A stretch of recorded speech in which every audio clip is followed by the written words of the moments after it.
ओम ओम अज्ञानतिमिरान्धस्य ज्ञानाञ्जनशलाकया चक्षुर्मिलितं येन तस्मै श्रीगुरवे नमः। नमामि विष्णुपादाय कृष्णपृष्ठाय भूतले श्रीमते भक्तिवेदान्त स्वामिनिति नामिने। नमस्ते सरस्वती देवे गौरवाणी प्रचारिणे निर्विशेष शून्यवादी पाश्चात्य देशतारिणे। जय श्री कृष्ण चैतन्य प्रभु नित्यानंद श्री अद्वैत गदाधर श्रीवासादि गौर भक्त बिंद।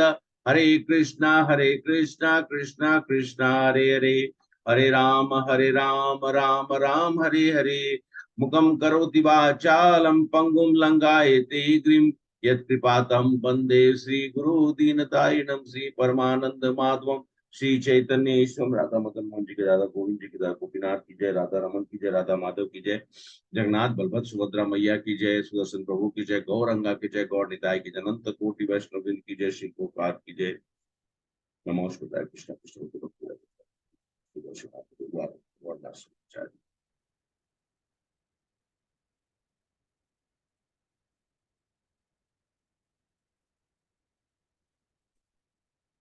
हरे कृष्णा।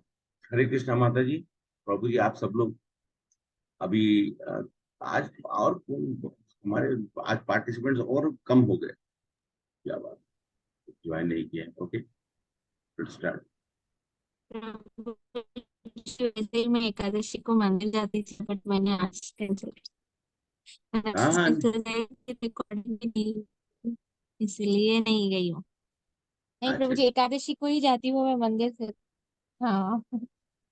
अच्छा अच्छा अच्छा, ठीक है। कोई बात नहीं है। भगवान की लीला सुनना और भगवान का दर्शन करना दोनों अगर कहा जाए तो एक ही समान है। और भगवान के बारे में सुनना, भगवान की बताए हुए वाणी को सुनना, वो कहते हैं भगवान की मेरे दर्शन से भी ज्यादा वो दुर्लभ है। इसलिए ये तो सब लोगों को मतलब ये मौका मिला है अपने अपने पर्याप्त समय को निकाल कर। और गीता समझना इतना आसान नहीं। तो हम सब लोग कोई भी वैसे विषय विषय कोई भी हो, लेकिन गीता समझ, एक हमारे प्रभु हैं, बहुत सीनियर है, सीनियर डिवोटी है, मतलब डिवोटी द सेंस की कृष्णा कॉन्शियसनेस उन्होंने अपने कृष्ण भावनामृत से तकरीबन तकरीबन 30-35 साल से जुड़े हुए हैं। उन्होंने कहा कि मुझे गीता 10 साल लगा खाली ये समझने के लिए कि मैं आत्मा हूं, शरीर नहीं।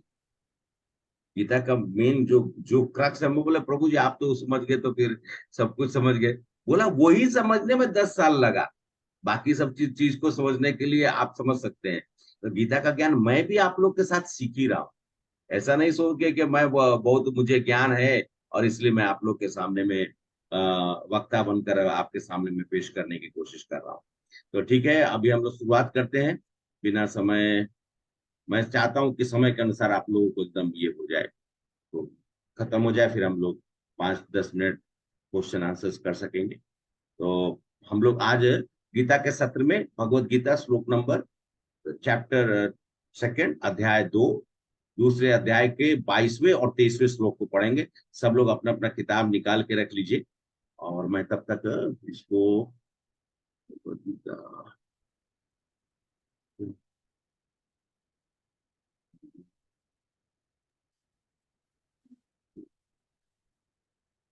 एक मिनट। हाँ, ओके। तो अभी हम सब लोग 22,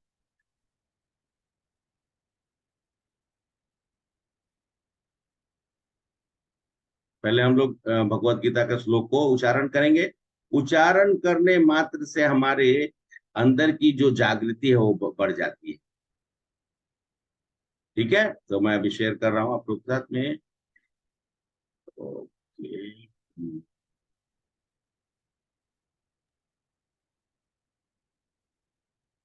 हाँ, और पूछना भूल गया कि आप लोगों को अब मेरी आवाज पूर्ण रूप से पहुंच रही है या यह यंत्रों के माध्यम से अवरुद्ध हो रही है? क्लियर है आप लोग को? क्लियर प्रभु जी। क्लियर है प्रभु, क्लियर है प्रभु जी। अच्छा अच्छा, मैं कुछ ज्यादा जब हिंदी शब्दों का प्रयोग कर दे तो फिर ऐसा भी लगता है कि कहीं और से, किसी और ब्रह्मांड से आवाज आ रही है। अच्छा ठीक है, अब श्लोक है। वांसा, हम लोग श्लोक को पहले मैं बोलता हूँ, फिर आप लोग बोलिए, उसके बाद एक एक लाइन, फिर एक एक लाइन, फिर उसके बाद पूरा श्लोक बोलेंगे, ठीक है। वांसांसि जीर्णानि यथा विहाय, वासांसि जीर्णानि यथा विहाय सब लोग बोलिए, सब लोग बोलिए। वांसांसि जीर्णानि यथा विहाय वासांसि जीर्णानि यथा विहाय नवानि गृह्णाति नरोपराणि नवानि गृह्णाति नरोपराणि वांसांसि जीर्णानि यथा विहाय वासांसि वांसांसि जीर्णानि जीर्णानि यथा यथा विहाय विहाय नवानि गृह्णाति नरोपराणि नवानि गृह्णाति गृह्णाति नरोपराणि नरोपराणि तथा शरीराणि विहाय जीर्णाय तथा शरीराणि विहाय नयानि सयाति नवानि देहि नयानि संयाति समयाति नवानि नवानि देहि देहि नयानि सयाति नवानि देहि नयानि नयानि संयाति समयाति नव्यानि नवानि देहि देहि वांसांसि जीर्णानि यथा विहाय नवानि गृह्णाति नरोपराणि वासांसि जीर्णानि वांसांसि यथा यथा विहाय विहाय नवानि वानि गृह्णाति गृह्णन्ति नरोपराणि नरोपराणि तथा शरीराणि विहाय जीर्णा नयानि सयाति नवानि देहि तथा शरीराणि शरीराणि विहाय विहाय गृह्णानि नयानि संहति नवानि संयाति नवानि देहि देहि अभी मैं एक बार पूरा श्लोक पढ़ के आप लोग फिर उसका वांसांसि जीर्णानि यथा विहाय नवानि गृह्णाति नरोपराणि तथा शरीराणि विहाय जीर्णाय नयानि सयाति नवानि देहि वांसानि वासांसि जीर्णानि जीर्णानि यथा यथा विहाय विहाय नवानि गृह्णाति नवानि नरोपराणि गृह्णन्ति तथा नरोपराणि शरीराणि तथा विहाय शरीराणि तथा शराणि विहाय नयानि सयाति। जीर्णानि समिते नवानि देहि कोई वॉलंटियर करेगा पढ़ने के लिए? हम लोग फिर रिपीट करेंगे। प्रभु जी मैं बोलूं। हम बोलिए। वासांसि जीर्णानि यथा विहाय नवानि गृह्णाति नरोपराणि तथा जो आवाज नहीं आया। तथा शरीराणि शरीरे जीर्णानि अन्याय संयाति नवानि देहि। ये अलग मीटर पे माता जी ने किया है, आप लोग भी एक बार ट्राई करिए। वांसांसि जीर्णानि वांसानि यथा जीर्णानि विहाय यथा विहाय नवानि नवानि गृह्णाति गृह्णाति नरोपराणि तथा तथा शरीराणि शरीराणि विहाय जीर्णाय नयानि सयाति नयानि नवानि नवानि देहि। देहि ठीक है। अब हम सब लोग थोड़ा सा इसका हम लोग कर दो, को वॉलंटियर करेंगे आप लोग में से, पढ़िए आप लोग। तो लंबा है, जल्दी जल्दी जल्दी जल्दी पढ़िएगा। Yes, Prabhu. I want to read, Prabhu. हाँ ओके माता जी प्लीज। वाशांसी वंस्नो को जीर्णानि पुराणी तदा फटे यथा जिस प्रकार विहाया विहाया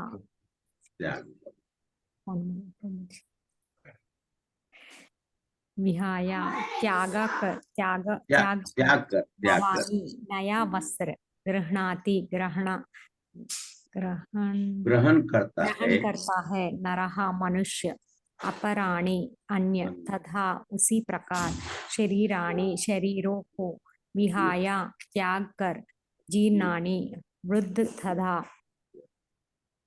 विरुद्ध तथा व्यर्थ, यद् तथा व्यर्थ व्यर्थ यत् अन्यानि भिन्न इन संयाति स्वीकार करता है, नवानि नए देही देहीधारी आत्मा। माता जी आप भावार्थ। भावार्थ पढ़िए, भावार्थ पढ़िए, ओके। पढ़िए। भावार्थ, जिस प्रकार मनुष्य पुराने वस्त्रों को त्याग कर नया वस्त्र धारण करता है, उसी प्रकार आत्मा पुराने तथा व्यर्थ के शरीरों को त्याग धारण करता है, कर नवीन भौतिक शरीर धारण करता है। Actually, my screen is not good, Prabhuji. That's why. No. I'm. That's why I said, please, you can, if you want to read, please read further. Tatparya also. Okay, Prabhuji. अणु आत्मा द्वारा शरीर का परिवर्तन एक स्वीकृत तथा है, तथ्य है। आधुनिक विज्ञानी जन साइंटिस्ट ओके तक जो आत्मा के अस्तित्व पर विश्वास नहीं करते पर साथ ही हृदय से शक्ति साधन की व्याख्या भी नहीं कर पाते, उन परिवर्तनों को स्वीकार करने को बाध्य है जो बाल्यकाल से कौमार अवस्था या फिर तरुणावस्था तथा वृद्धावस्था में होते रहते हैं।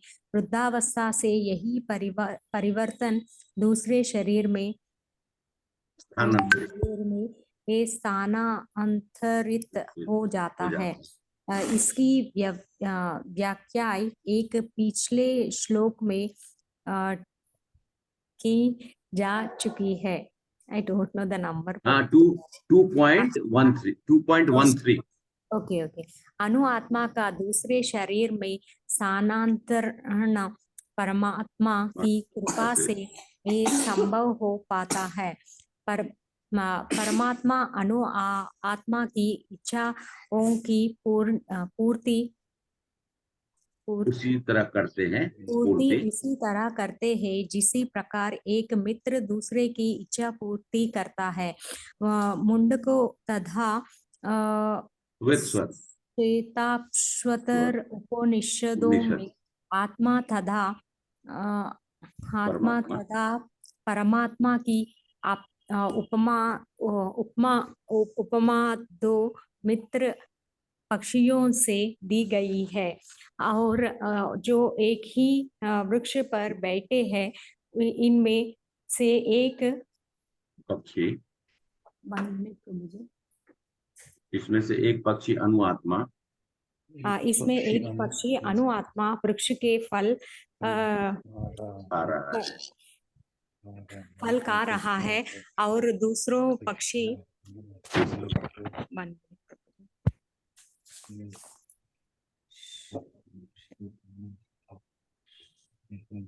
दूसरा पक्षी कृष्ण अपने मित्र को देख रहा है।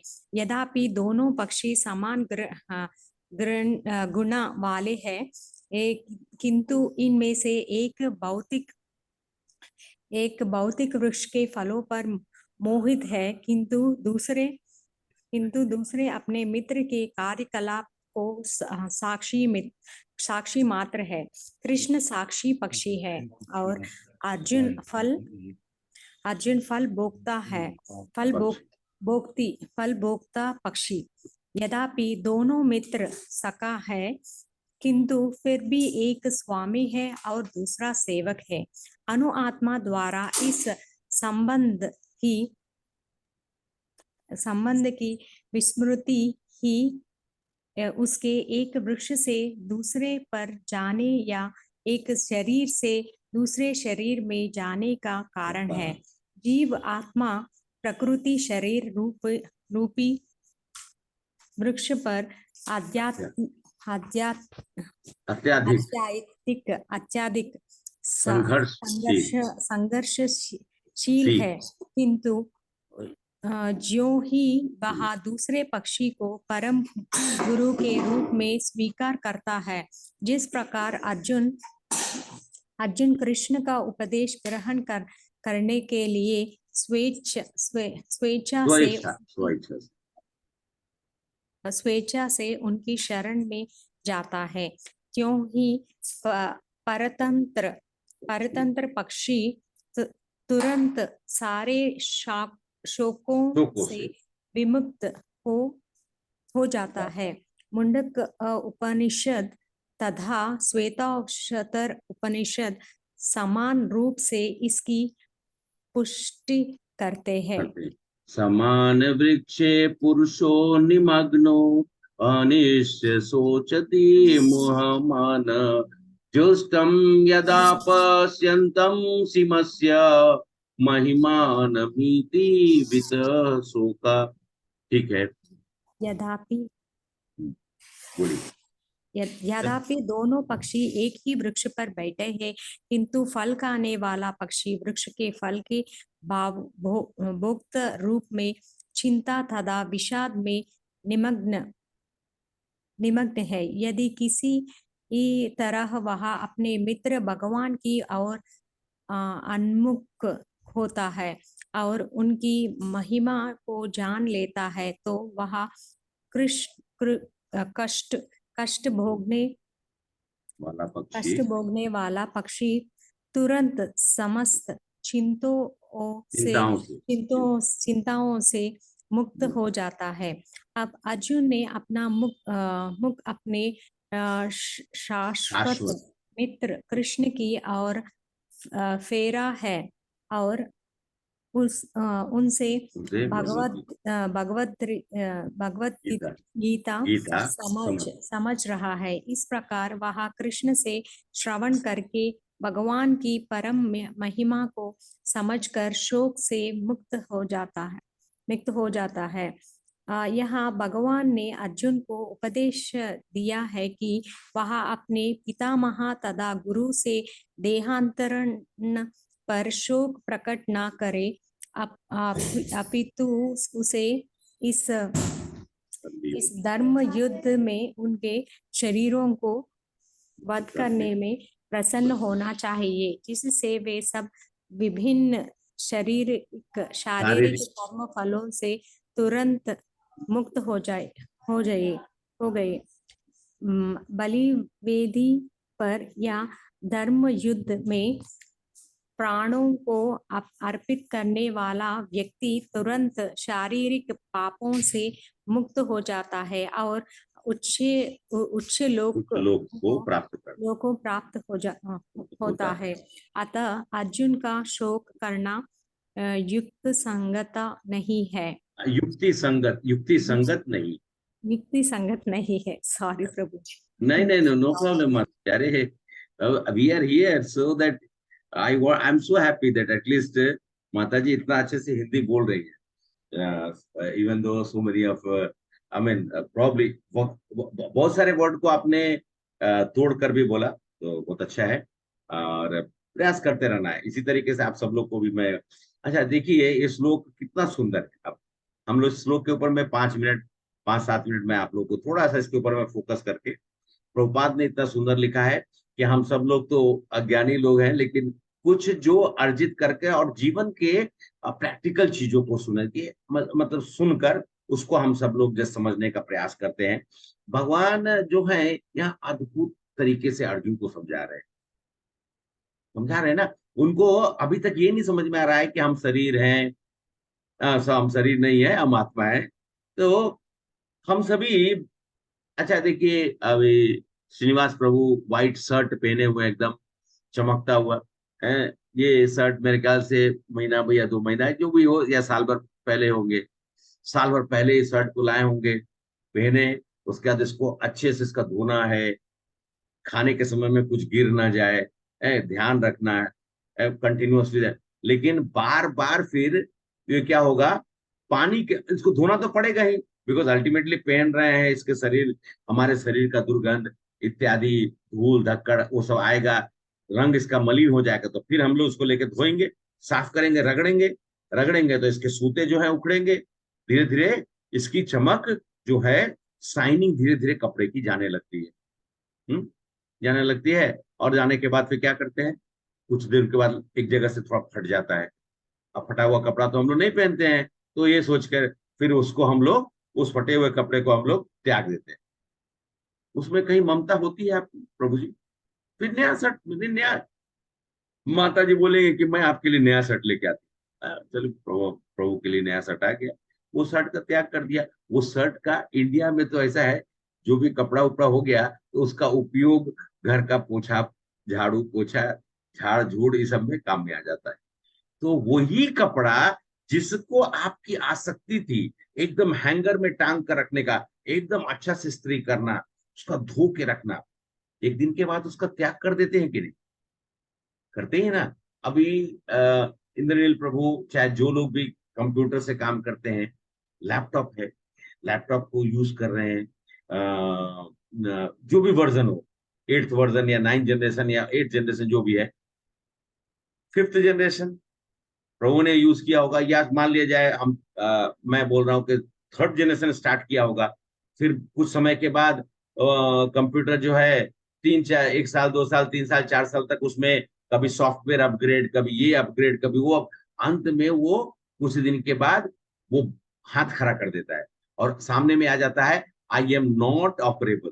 तो फिर हम लोग क्या करते हैं, उसका हम सब लोग रिबूट कर देते हैं। रिबूट करने के बावजूद भी बोलता है कि मैं अब काम नहीं कर सकता हूं, क्योंकि उसको बताना है ना। तो कुछ कुछ ऐसा अलार्म देने लगेगा। मैं सबसे खतरनाक ये हुआ कि मेरा ये वाला मोबाइल, तो ये मोबाइल था, मैं कथा सुन रहा था। कथा सुनते सुनते एक जगह पे मतलब जैसे रख दिया था, और कथा सुन रहा था, और बालकनी था, बालकनी में तो मैं कुछ काम कर ही रहा था कि इतने में ये भाई साहब जो है नीचे गिर गए। नीचे गिर गए तो उसके बाद से इनमें से एक जोर से आवाज आ रही है। मैं बोला ऐसा कैसे हो गया, मैं तो कोई और चैनल लगाया था, इसमें आवाज किसी और चीज का कैसे आने लगा। तो बोले कि अपने आप कुछ मतलब इतना इंटेलिजेंट है कि मोबाइल चेंज कर लिया। मैं उठा के देखा तो मालूम चला कि इसका स्क्रीन गार्ड लगा हुआ है, स्क्रीन गार्ड इंटैक्ट है, स्क्रीन खत्म हो गया, टूट गया, इसीलिए वो अलार्म दे रहा है। फिर तुरंत भागा गया, जाकर एक मोबाइल लिया। इस मोबाइल को मैं छोड़ दिया। फिर तो उसने बोला कि प्रभु जी ये थोड़ा सा इसको हम लोग रिपेयर कर सकते हैं, it is not that it is not repairable. मैं बोला प्रभु आप कुछ भी करो, मेरे को जल्दी एक मोबाइल दो, मेरा क्लास का समय हो रहा है, जल्दी जल्दी से। अब जो भी हो, हम सब लोग को तो उतना ये नहीं है, एक मोबाइल, अच्छा आवाज और थोड़ा बहुत उससे स्पेस हो, बस ठीक ठाक है। थोड़ा सब लगाऊंगा कि जल्दी हमें अपग्रेड करके दे दिया। तो मैंने इसका त्याग कर दिया कि नहीं, है मेरे पास है लेकिन इसको मैं यूज नहीं कर रहा हूँ। अब मैं नया मोबाइल यूज कर रहा हूँ। तो हम सब जीवन में जिस तरीके से आप लैपटॉप को फिर बाद में क्या, आपके शॉप में 5th जनरेशन आया है तो आप बोलेगा ठीक है यार इस लैपटॉप को ले लो, अब मुझे दूसरा लैपटॉप दे दो। तो हमारा हमारे जीवन में अनेकों तरह के एग्जाम्पल्स हैं। टीवी खराब हो गया, क्या करेंगे आप? टीवी को सर पे लेके तो नहीं घूम सकते, या उसको उसको हम अपना रूम में प्रदर्शनी बना के रखेंगे? नहीं ना रखेंगे। क्या करेंगे टीवी को? डिस्पोज करेंगे ना, हटाएंगे ना, हटाएंगे कि नहीं? दूसरा दूसरा नया टीवी लेके आ जाएंगे।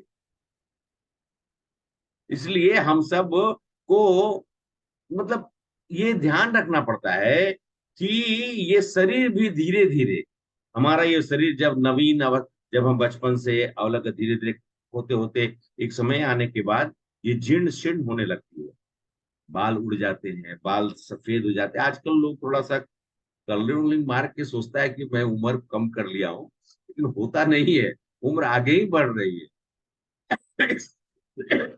और उसके बाद दांत टूट जाते हैं, खाने की इच्छा खत्म हो जाती है। अभी इंद्रनील प्रभु को भी समझ में आ रहा था, बुखार आ गया तो खाने का मन नहीं करता है।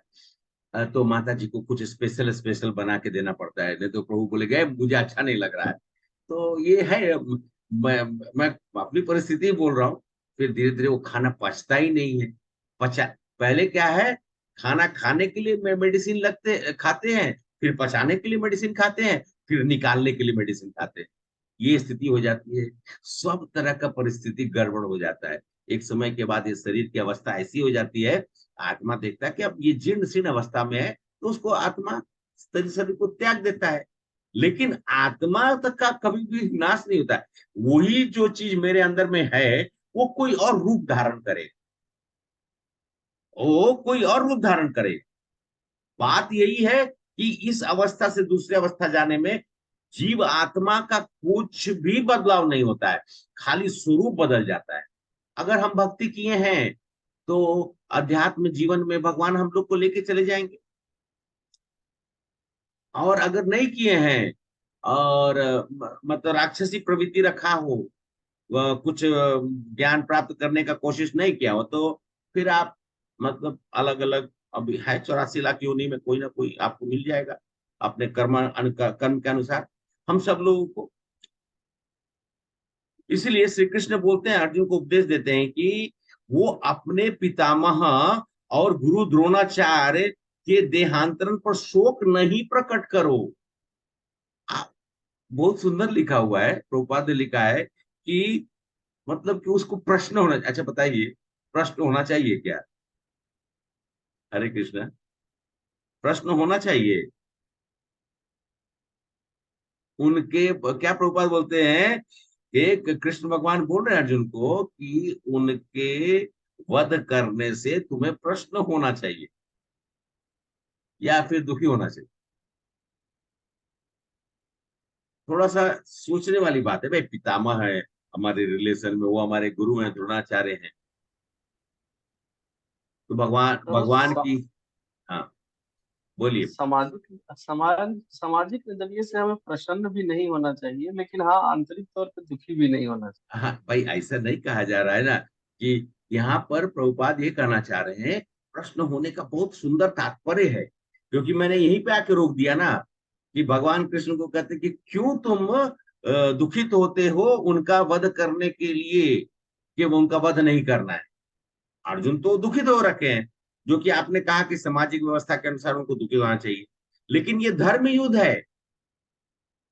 भीष्म पितामह और द्रोणाचार्य अधर्म के साथ खड़े हैं, तो अधर्म के साथ खड़े हैं, तो वो भगवान वही कहते कि देखो इनका वध करके, इनको जब इनको वध करोगे तो इनको अपना शरीर के द्वारा जो इन्होंने संचित पाप कर्म है उससे इनको मुक्ति मिल जाएगी। अगर पुत्र अपने पिता को मुक्ति दिलाए तो वो सही है या गलत है? सही है ना? सही है, सही है। हाँ, तो इसलिए क्योंकि उनको मालूम है, और अर्जुन इसमें रोल प्ले करेंगे, अर्जुन का उसमें रोल प्ले होगा, जिससे कि भीष्म पितामह उस उम्र में भी शक्तिशाली थे, द्रोणाचार्य भी शक्तिशाली थे, लेकिन युद्ध भूमि में धर्म का साथ नहीं दे रहे थे, इस कारण से उनकी मृत्यु होगी। और जो कि उन्होंने अधर्म का साथ दिया, तो जो संचित पाप कर्म है उससे उनको मुक्ति दिला देंगे, ये शरीर त्याग देंगे और उनको कोई ना कोई दूसरा शरीर प्राप्त होगा। वैसे तो भगवान के परम भक्त थे, तो वो भगवान को याद करके अंतर ध्यान भगवान के लोक को चले गए। तो यहाँ पर ये बताया जा रहा है कि आप अगर भक्ति करते हैं तो भगवान आपके आध्यात्मिक शरीर देकर अपने लोक ले जाएंगे, लेकिन अगर आप भक्ति नहीं करते हैं, मतलब भक्ति इन द सेंस की भगवान के द्वारा दिया हुआ ज्ञान को आप प्राप्त करने की कोशिश नहीं करते, अपने जीवन को सकारात्मक रूप से, इस जीवन का क्या प्रयोजन है, क्या उसका मकसद है, वो अगर आप नहीं समझते हैं तो फिर बड़ा मुश्किल है। हमको तो जन्म मिलना ही है 100%। अब जन्म मिलना है तो हम जन्म लेकर वापिस इस लोक में आना चाहते हैं या फिर हमें अपने गंतव्य स्थान की ओर जाना है? हम सभी लोग को गंतव्य स्थान की ओर जाना है। देखिए आज के मॉडर्न साइंटिस्ट लोग जो है ना, नहीं मानते कि आत्मा है। उनके लिए, क्योंकि उनको तो साक्षात्कार चाहिए, आत्मा को देखने के लिए मतलब हाईएस्ट फोकस वाला कैमरा, जो भी आप समझ सकते हैं। माता जी तो शायद बनाती हैं, तो उनको कि मतलब कितना डिटेल में कुछ दिख जाए।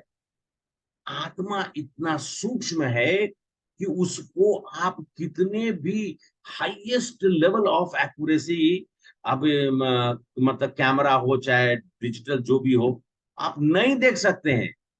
आप ये बताइए, किसने वायु को देखा है? किसने वायु को देखा है? हरे कृष्णा। वायु दिखती नहीं नहीं है, फील कर सकते हैं बस। हाँ, बस ले मैं वायु नहीं दिखती हूँ। वायु दिखती नहीं है तो हम लोग जिंदा कैसे? फील कर सकते हैं। हाँ माता जी, आपने सही कहा कि उसको महसूस कर सकते हैं। तो आत्मा को कैसे महसूस करते हैं हम लोग? हृदय की धड़कन चलती रहती है तो आत्मा है, है?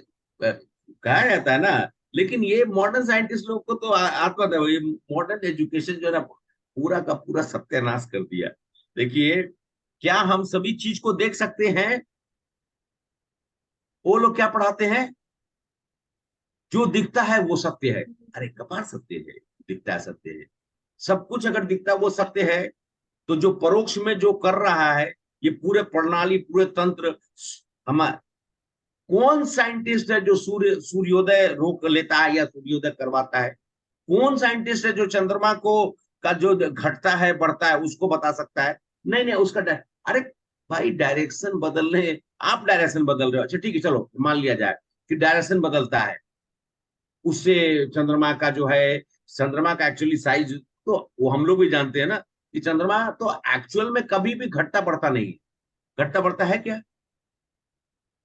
चंद्रमा चंद्रमा जैसा ही है, लेकिन हमारी दृष्टि जो है वो इतनी तंद्रित है, कहने का मतलब हमारी दृष्टि में डिफेक्ट है, जिससे कि हम चंद्रमा का अर्ध भाग देखते हैं समय के अनुसार, और कभी कभी चंद्रमा विलीन हो जाते हैं। लेकिन चंद्रमा विलीन हुआ है क्या? नहीं, वो इस आपके लिए विलीन हुआ, लेकिन कहीं और के लिए नहीं हुआ है। वो जैसे था वैसे ही रहेगा। ये जगत जिस तरीके से भगवान ने इसकी स्वीकृति देकर इस जगत का निर्माण हुआ है, उसमें कहीं पे कोई भी बदलाव नहीं होता है। बदलाव सिर्फ हम जैसे नश्वर लोगों में होता है। शाश्वत आत्मा है, शरीर नश्वर है। जितने भी देहधारी लोग हैं या फिर जो भी तरह के, जैसे पेड़ पौधे का भी तो, पेड़ पौधे में भी तो कहा जाता है ना कि उसमें भी आत्मा है। इसलिए कहा जाता है कि कण कण में जो है, हमारे हमारे सनातन धर्म में देखिए, हर चीज की पूजा करने की पद्धति बनी हुई है। इसलिए क्योंकि हम सम्मान करते हैं कि कृष्ण सभी में है। ये नहीं कि खाली कृष्ण हमारे में है, हमारे में है, हमारे श्रीनिवास प्रभु में है, माता जी में है, सब लोग में है, आप सभी लोग में है। और हम भले आत्मा को नहीं मानते हैं, लेकिन देखिए साइंटिस्ट लोग क्या बोलता है, इतना जरूर बोलता है कि ये शरीर को हृदय संचालित करता है। This body is govern by the heart. सभी गतिविधियां, हमारा जो आदान प्रदान होता है वो हृदय से होता है। लेकिन हम सभी जानते हैं कि हृदय में आत्मा है, जो हृदय में वास करता है, वही आत्मा इस शरीर का संचालन करता है कि नहीं? अगर आत्मा नहीं है तो बोल देते कि पॉइंट मतलब चला गया। पॉइंट बोलते, क्या बोलता, तेलुगु में क्या बोलते हैं कि प्रभु जी क्या बोलते हैं, मैं मृत्यु हो गया पोइंदी, तो? हाँ, पोइंदी। पॉइंट। नहीं, हम और आप दोनों तो तेलुगु भाषा में कोई मास्टर नहीं है, मैं इसलिए श्रीनिवास प्रभु को पूछ रहा हूँ कि क्या बोलते हैं प्रभु जी? हैं? देहम पोइंदी, शरीरम। देहम पोइंदी। देहम शनि पोयारू बोलकर भी बोलते हैं प्रभु जी। शनि हैं? पोयारू, शनि पोयारू, अच्छा तो अच्छा मैंने अच्छा। ऐसे सुना है। अच्छा ठीक है। अभी हिंदी तो वाली। हाँ, तो फिर हम सब लोगों को अपनी गतिविधि, अच्छा, जैसे ये अभी मैं यहाँ पर आकर भगवान की इस श्लोक में यही बताने का प्रयास कर रहे हैं कि ये शरीर हम त्यागते हैं समय समय पर, और इसी शरीर को रहते हुए पूरे जीवन काल में कम से कम कितने बार त्याग दिए? वो छोटा शरीर जो था हमारा रह गया क्या? नहीं न रहा। वो हमारे यवन रूप में जो शरीर था, जो हमारी ताकत थी, चाहे जो हमारा वो रहा नहीं रहा। क्या बोलते हैं, अब बुढ़ापा आ गया था, ताकत नहीं। हम देखते हैं कि मैं जैसे देखा कि पहले मैं बीमार छोटे हैं बीमार पड़ा, फीवर वर खांसी, वही वेदर का चेंजेस होता था, तो 1-2 दिन के अंदर में अंदर से वो ऊर्जा थी, तो तुरंत हम लोग ठीक हो जाते थे। युवावस्था तक अब जो है, अब देखते हैं कि ये जो मित्र आता है तो जल्दी छोड़ता नहीं है, तो ये अवस्था हो जाती है मनुष्य की। तो इसलिए हम लोग यहाँ से समझने का यही प्रयास करना है कि भगवान अर्जुन को समझा रहे हैं कि तुम व्यर्थ किए सोच में पड़े हुए हो, क्योंकि तुम शरीर से भीष्म पितामह द्रोणाचार्य या अपने सगे संबंधियों को तुम जो है देख रहे हो। ये धर्म युद्ध है, धर्मराज तुम्हारे भाई हैं, इसलिए इस धर्म युद्ध में किसी की भी मृत्यु नहीं होने वाली है, खाली वो शरीर त्याग देंगे। ठीक है, अभी हम लोग नेक्स्ट श्लोक में चले जाते हैं। मैं एक बार फिर शेयर करता हूँ।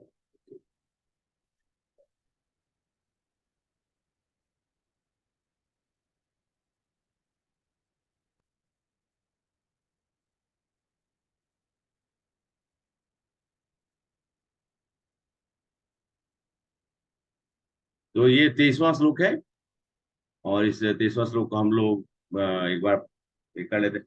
नैनम छिन्दन्ति शस्त्राणि, नैनं छिन्दन्ति शस्त्राणि, नैनम छिन्दन्ति शस्त्राणि, जोर जोर से बोलिए। नैनं छिन्दन्ति शस्त्राणि, नैनम दहति पावक, नैनं दहति पावक, नैनम दहति पावक, नैनं दहति पावक, न चैनम क्लेदयन् आपो, न चैनं न चैनम क्लेदयन् आपो, न चैनं न शोष्यति मारुता, न शोषयति मारुता, न शोष्यति मारुता, न शोषयति मारुता, नैनं छिन्दन्ति शस्त्राणि, नैनं छिन्दन्ति शस्त्राणि,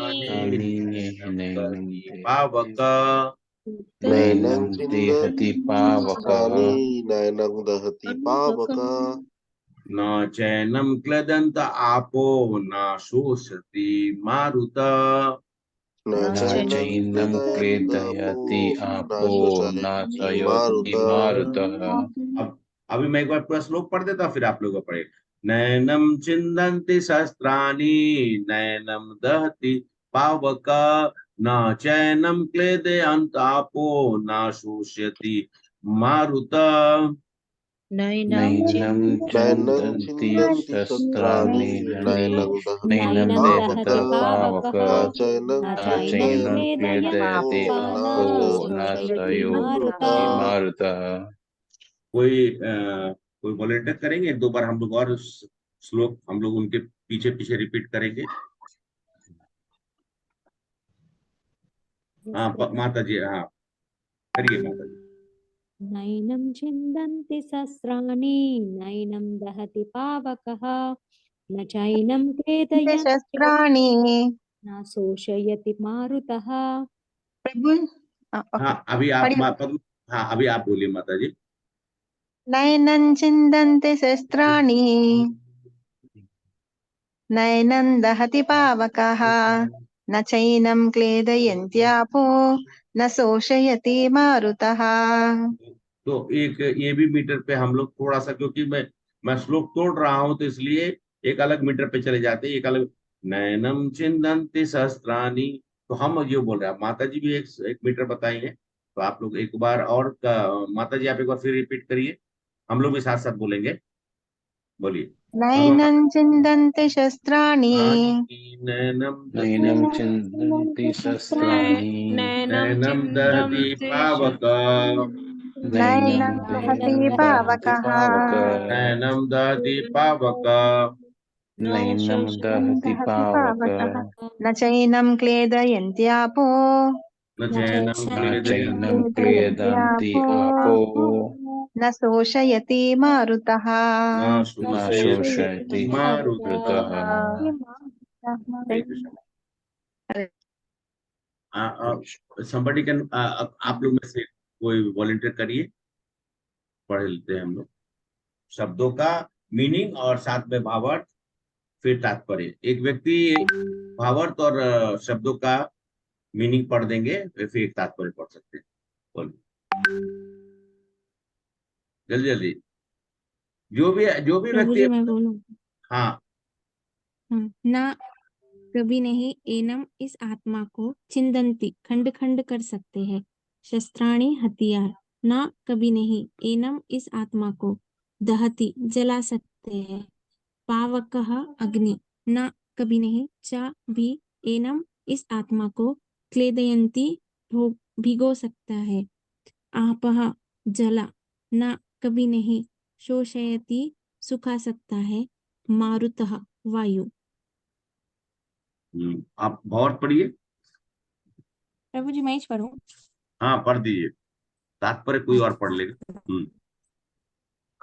प्रभु जी, यह आत्मा ना तो कभी किसी शस्त्र द्वारा खंड खंड किया जा सकता है, ना अग्नि द्वारा जलाया जा सकता है, न जल द्वारा भिगोया या वायु द्वारा सुखाया जा सकता है।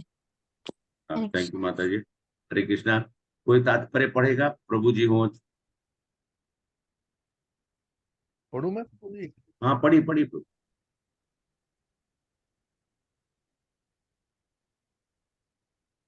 सारे हथियार, तलवार, आग्नेयास्त्र, वर्षा के अस्त्र, चक्रवात आदि आत्मा को मारने में असमर्थ हैं। ऐसा प्रतीत होता है कि आधुनिक आग्नेयास्त्र के अतिरिक्त मिट्टी, जल, वायु, आकाश आदि के भी अनेक प्रकार के हथियार होते हैं। यहाँ तक कि आधुनिक युग के नाभिकीय हथियारों की गणना भी आग्नेयास्त्रों में की जाती है, किंतु पूर्व काल में निर्मित विभिन्न पार्थिव तत्वों से बने हुए हथियार होते थे। आग्नेयास्त्रों का सामना जल के वरुण हथियारों से किया जाता था, जो आधुनिक विज्ञान के लिए अज्ञात है। आधुनिक विज्ञान को चक्रवात हथियारों का भी पता नहीं है। जो भी हो, आत्मा को न तो कभी खंड खंड किया जा सकता है, न किन्हीं वैज्ञानिक हथियारों से उनका संहार किया जा सकता है, चाहे उनकी संख्या कितनी ही क्यों ना हो। मायावादी इसकी व्याख्या नहीं कर सकते कि जीव किस प्रकार अपने अज्ञान के कारण उत्पन्न हुआ और तत्पश्चात माया की शक्ति से आवृत हो गया। न ही आदि परमात्मा से जीवों को विलग कर पाना संभव था। प्रत्युत सारे जीव परमात्मा के से विलग हुए अंश हैं। क्योंकि वे सनातन अणु आत्मा है, अतः माया द्वारा आवृत होने की उनकी प्रवृत्ति स्वाभाविक है और इस तरह वे भगवान से की संगति से पृथक हो जाते हैं।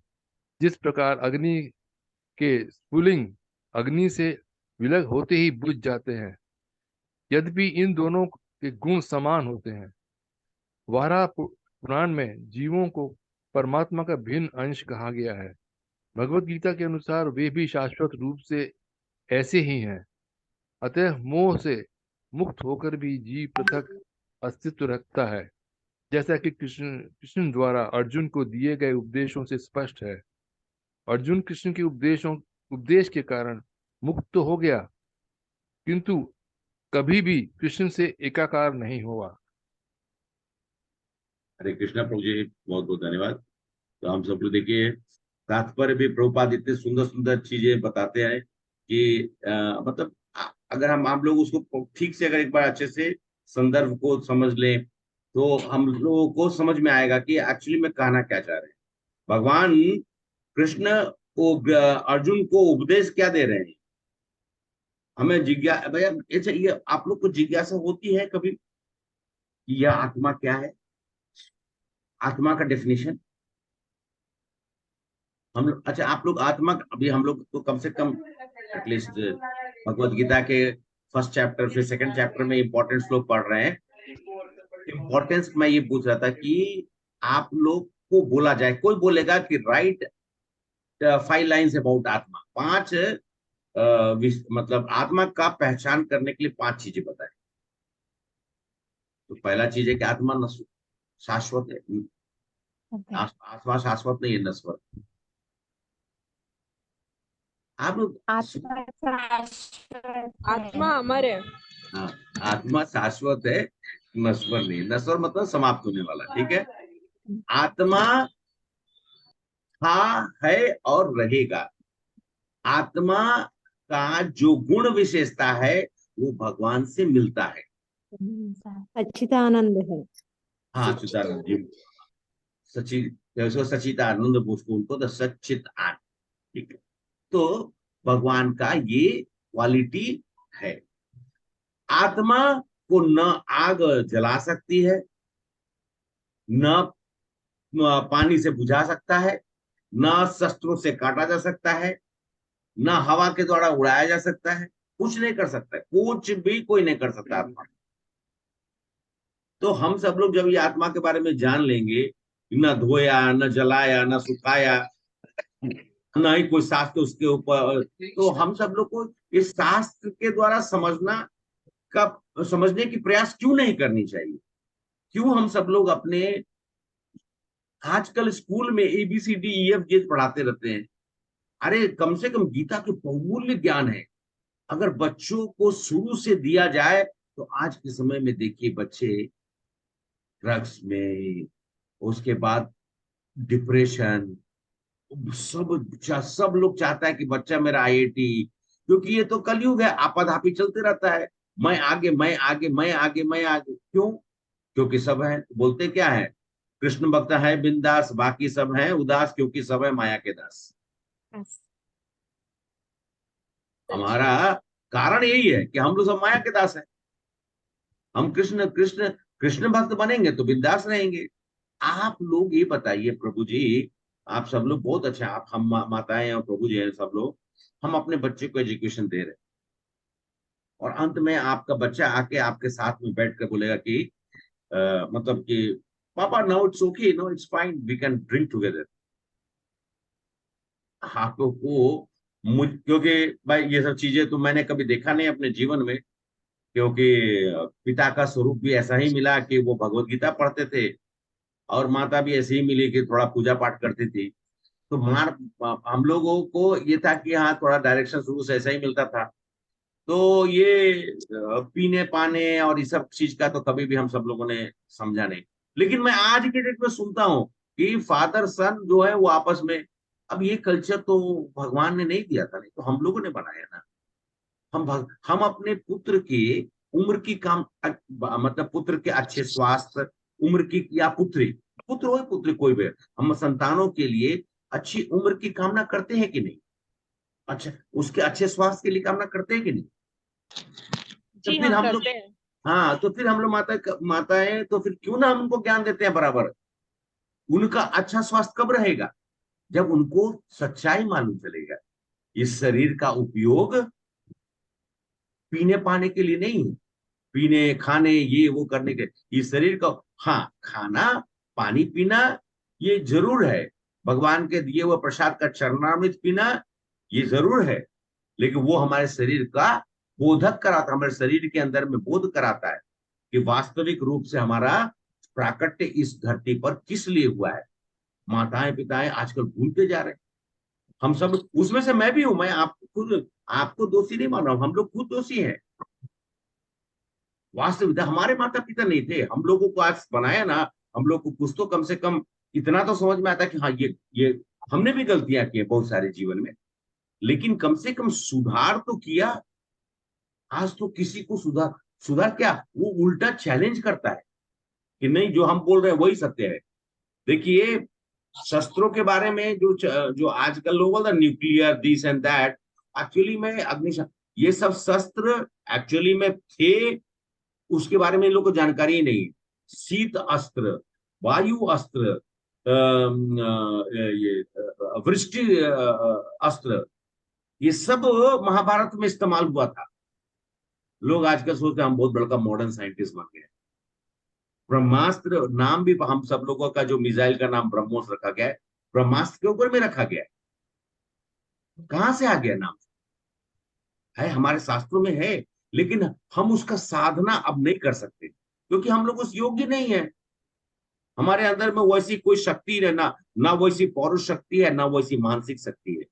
हमारी मानसिक शक्ति तो इतने विकार में कितने विकार हैं, एक क्षण में कुछ याद करते हैं। जैसे कि फॉर एग्जाम्पल हम इंजीनियरिंग कॉलेज में हम लोग क्या करते थे, जब इंजीनियरिंग कॉलेज में थे तो नाइट आउट होता था एग्जाम से पहले, 2 दिन तक कंटिन्यूअसली 48 घंटा बस पढ़े जा रहे और जाकर एग्जाम हॉल में बस उसको उलट देना है, तो हम इंटेलिजेंट हो गए। अब मान लिया जाए कि कोई नहीं पढ़ा तो क्या वो इंटेलिजेंट नहीं है? ऐसा नहीं होता ना। वास्तविकता है कि हम जाकर उल्टी कर दिए, उसका भूल भूल गए, उसके बाद फिर एक दिन के बाद कोई पूछेगा तो भूल गए। देखिए, आत्मा को कभी खंडित किया नहीं जा सकता है, ये भगवान भी कहते हैं।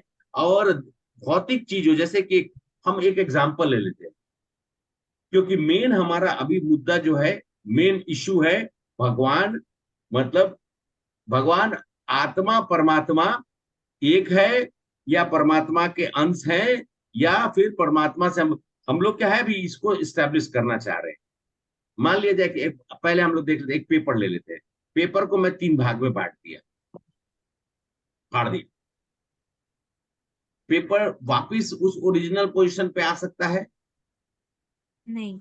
नहीं आ सकता है। हाँ ठीक है, मैं एक्चुअली में जो क्वेश्चन था उसको प्रॉपर फ्रेज नहीं कर पाया। पेपर वापस आ सकता है, ठीक है, फटा रहेगा, लेकिन 3 को जोड़ तो सकते हैं ना, जोड़ सकते हैं ना। अच्छा वो चलिए, हम लोग आटा को रोटी बनाने के लिए गूंथ लेते हैं, फिर आटा से छोटे छोटे पीसेस निकाल देते हैं, ठीक है, ठीक है। अभी हमको नहीं, अभी हम लोग को रोटी नहीं बना, अभी अचानक से डिसीजन हुआ कि नहीं नहीं हम लोग जो है दूसरा चीज कुछ खाना है, तो आटा को फिर से इकट्ठा कर सकते हैं, हाँ। कर सकते हैं ना। हाँ। लेकिन अब ये बताया जाए कि भगवान जो परमात्मा के साथ में हम सब लोग क्या होता है कि जीवात्मा भगवान के अंश है, अभिन्न अंश है। तो फिर हम सब लोग भगवान से प्रकट हुए हैं, तो हम लोग भगवान में जाके मिल जाते हैं, तो हम लोग भी भगवान हो जाते हैं। ऐसा होता है? नहीं, नहीं हो सकता है। हमारा क्वालिटी वही है हमारा। ऐसा बोल सकते हैं कि जैसे एक और एग्जांपल ले लेते हैं, सब मैं थोड़ा मतलब अंडरस्टैंडिंग के लिए प्रैक्टिकल एग्जांपल बोल रहा हूँ कि मान लिया जाए कि हमारा ये रूम बड़ा सा रूम है, 2 पंखा है, एक पंखा के नीचे में बहुत सारा लकड़ी, और एक पंखा के नीचे में एक मोमबत्ती। तो हम लोग एक मोमबत्ती को जला दिए और इधर लकड़ी, बहुत सारा लकड़ी उसको भी प्रज्वलित कर दिए, दोनों फैन ऑन कर दिए, क्या होगा?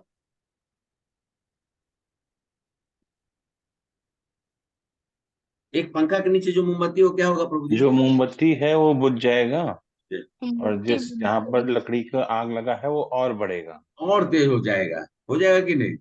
जी।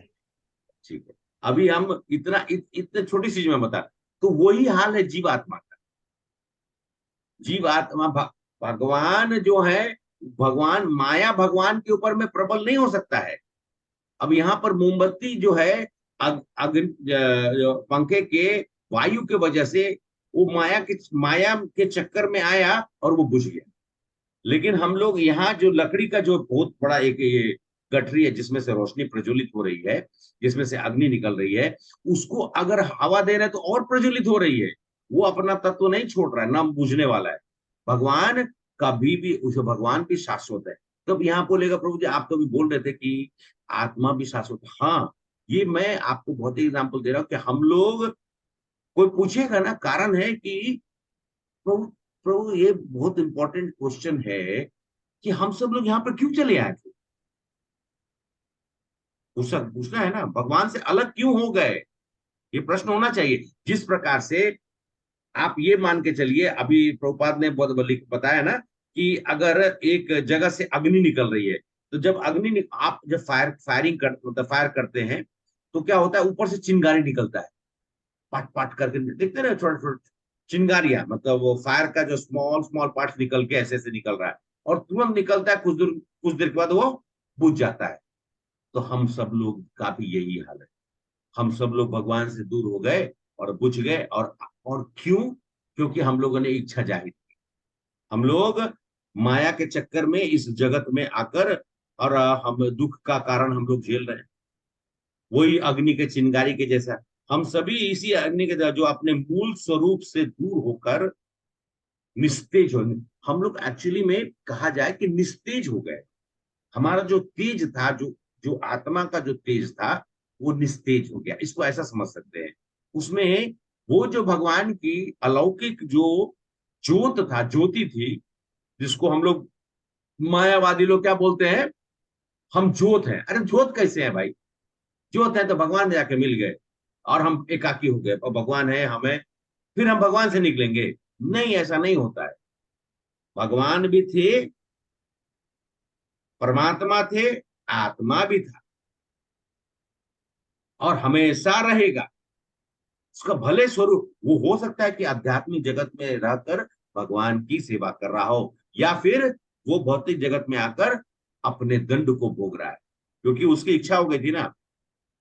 इसीलिए हम सब लोग को इतना ये ज्ञान प्राप्त, और जैसे ही वो जीवात्मा ज्ञान प्राप्त करता है, और भगवान, अगर भाई हम सब लोग प्रवेश नहीं करते हैं, ज्ञान प्राप्त करके हम लोग क्या करते हैं, भगवान के धाम पर चले जाते हैं। और भगवान कहते हैं कि भगवान के धाम पर जाकर क्या करते हैं, भगवान की सेवा करते हैं और साथ भगवान के साथ रहते हैं। आपको भी वहां, आपका स्थान भी वहीं पे है। वह तो गलती से हम लोग यहाँ पर अपनी गलती के कारण यहाँ चले आए। भगवान खुद खुद कहते माम वान से जीव लोके जीव भूत सनातना, सनातन समय से जो जीव है भगवान के साथ में, उसका अस्तित्व है, था और रहेगा। ये कभी समाप्त नहीं होने वाला है। जगत, ब्रह्मांड आएंगे जाएंगे, लेकिन जीव आत्मा कभी भी समाप्त नहीं होने वाला है। उसका कंडीशन होता है कि मान लिया जाए कि हमें, अच्छा मुक्ति का मतलब क्या होता है?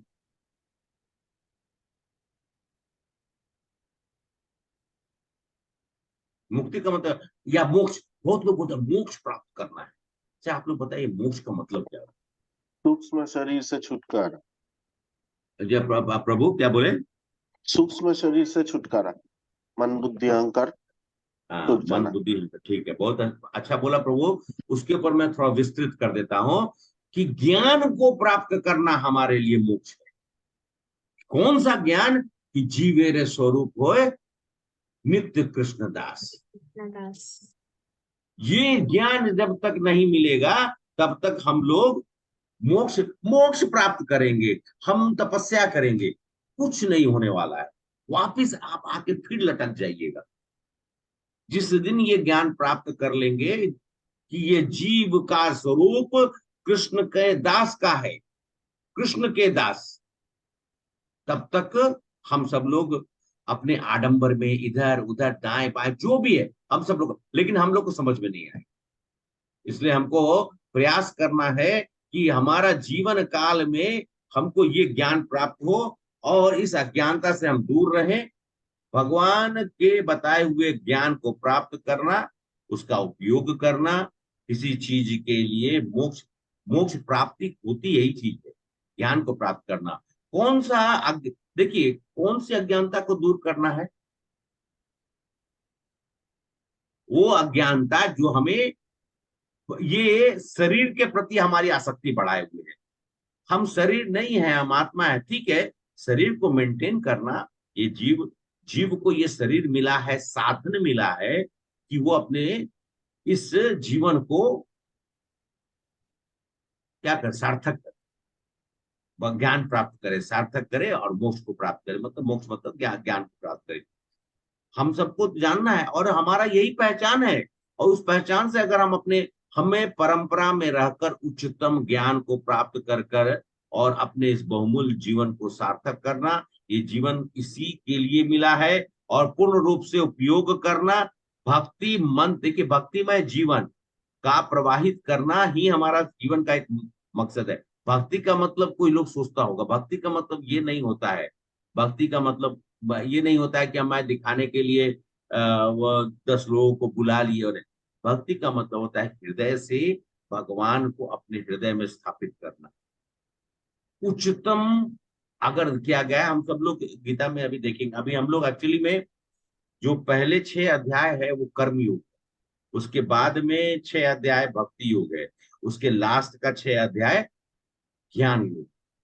तो कर्म योग से बढ़कर ज्ञान योग, और ज्ञान योग से बढ़कर ही नहीं, सबसे उच्चतम भक्ति योग है। तो हमें अपने उच्चतम गंतव्य मतलब डेस्टिनेशन, उच्चतम गंतव्य स्थान की प्राप्ति करने के लिए हम सब लोगों को प्रभुपाद के द्वारा बताए हुए मार्ग को चुनकर और अपने जीवन को सार्थक करना, और इसी को मोक्ष कहा जाता है। प्रभुपाद ने अपने जीवन काल में हमेशा एक ही शब्द को बोलते थे कि तुम्हारी आसक्ति वैसी होनी चाहिए कि तुम भगवान के परम भक्त बनो, और किसी चीज से आसक्ति नहीं होनी। बाकी सब चीजें हैं वो सब भगवान के ही मटेरियल एनर्जी है, उसमें क्रिएशन है। आपका जो दायित्व है उसको पूरा करें। आपके 2 धर्मों को पालन करना, स्वधर्म और सनातन धर्म। स्वधर्म को भी हम सब लोग, नहीं प्रभु जी स्वधर्म तो बताए ना, भगवान बोलते कि कर्म करो फल की चिंता मत करो। अरे एक सेंटेंस क्या लोगों ने सीख लिया, जिसको देखो वो गीता का ज्ञान देता है, कर्म करो फल की चिंता। अरे क्या कर्म करो भाई, कौन सा कर्म करो? मार दो लोगों को।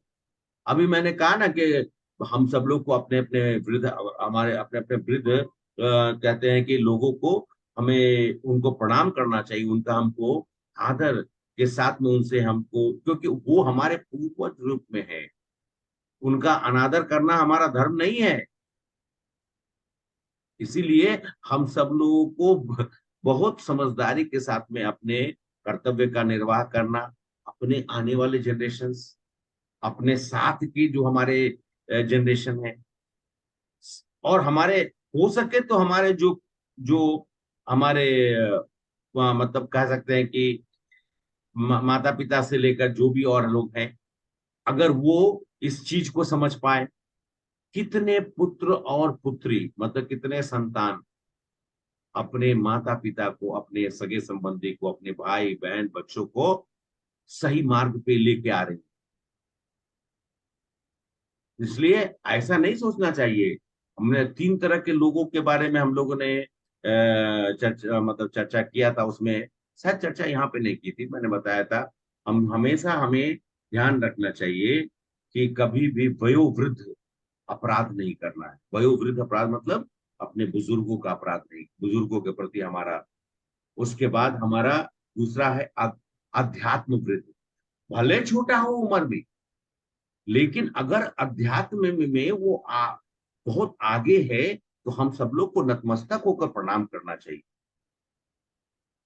और एक होता है व्यवसायिक वृद्धि। मान लिया जाए कि सुचंद्र माता जी जो है वो कुछ ऐसे चीज है जिसमें वो पारंगत है, तो मुझे उनका भी हमको सम्मान करना चाहिए। अब मटेरियल वर्ल्ड की बात है, लेकिन हमको किसी का तिरस्कार नहीं करना है। और जहां तक हो सके हम सब लोगों को इस अपराध से हमेशा बचना चाहिए।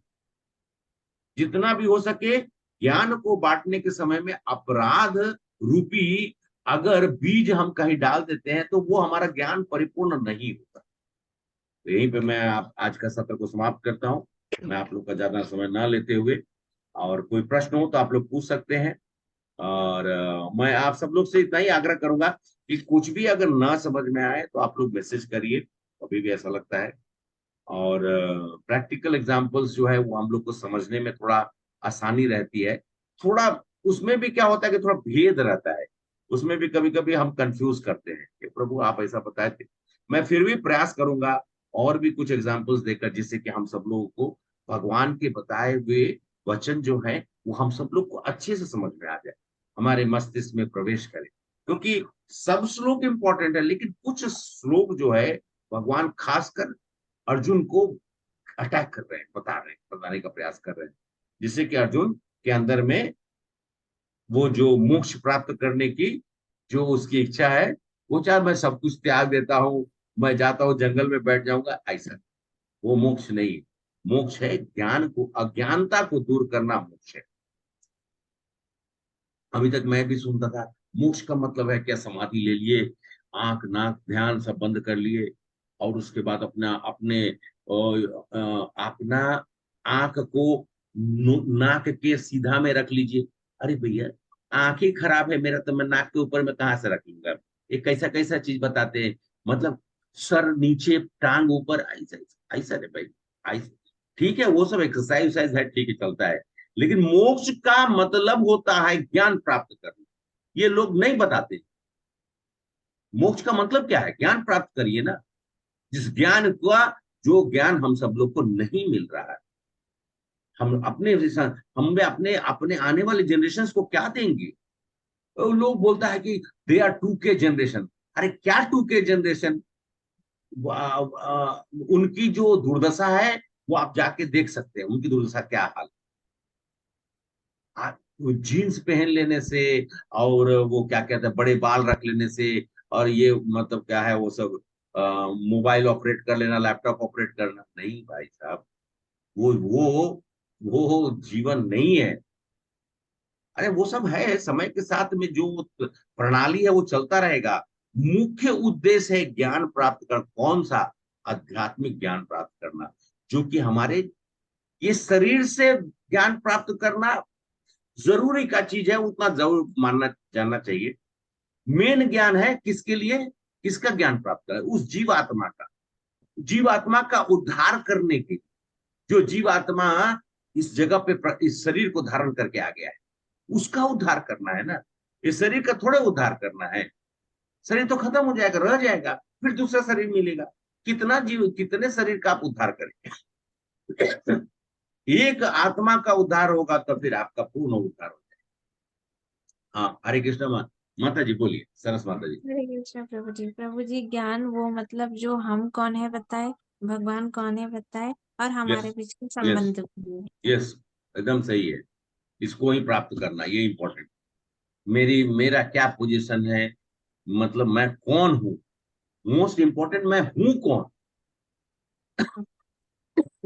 रघुनाथपुरी दास या राजेश शाही या XYZ, जो जो भी हो, हम हैं क्या? मैं हूं कौन? मैं कहां से आया हूं? मैं इस जगत में रह के कर क्या रहा हूं? ये जगत में क्यों आया?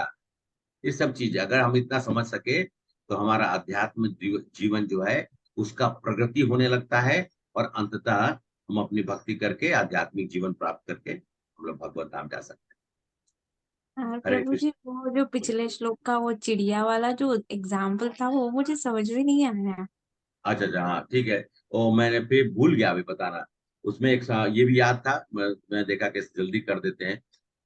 दो चिड़िया है, एक्चुअली में कहा गया है, ये बताया गया है शास्त्रों में, लिवर्स का वर्णन है। दो पक्षी एक टहनी पे बैठे हुए हैं। टहनी मतलब कहने का, ये इस वृक्ष, ये हमारा शरीर वृक्ष मान लीजिए, ये वृक्ष के अंदर में दो पक्षी, और वो दो पक्षी जो है एक आत्मा एक परमात्मा। एक पक्षी हलचल कर रहा है, इधर उधर बोले ना, इधर उधर देख रहा है। परमात्मा जो है वो स्थिर रूप से बैठे हुए हैं। अब ये आत्मा जो है वो इधर उधर क्यों कर रहा है? क्योंकि वो माया के प्रभाव में। परमात्मा, माया तो परमात्मा ही नहीं बनाया, माया परमात्मा का कुछ नहीं कर सकती। तो परमात्मा जो है ध्यान से देख रहे हैं कि ये जो जीवात्मा है ये कितना विचलित है। और धीरे धीरे अचानक से एक दिन वो जीवात्मा को कुछ सुबुद्धि हुई, तो उसने अपना चेहरा जो है वो परमात्मा की तरफ फेरा। वो पक्षी जो है, जो अभी तक इग्नोर कर रहा था, उसने अपना चेंज करके परमात्मा की तरफ में जैसे अपना मुख किया, बस उसी वक्त में उसको, जैसे अर्जुन ने कृष्ण भगवान को अपना गुरु मान लिए, परमात्मा को जैसे इसने अपना गुरु मान लिया, उसी वक्त में उसका अध्यात्म शुरू हो गया, और उसी वक्त में उसकी मोक्ष प्राप्ति, मतलब ज्ञान मिलने लगा, मोक्ष प्राप्ति हुई, और वही जीवात्मा आध्यात्मिक शरीर लेकर अपने original home, back to Godhead चला गया। और वो कैसे किया? हरे कृष्ण महामंत्र का उच्चारण करके, हरे कृष्णा कृष्णा कृष्णा हरे हरे, हरे राम राम राम हरे हरे। अब समझ में आया?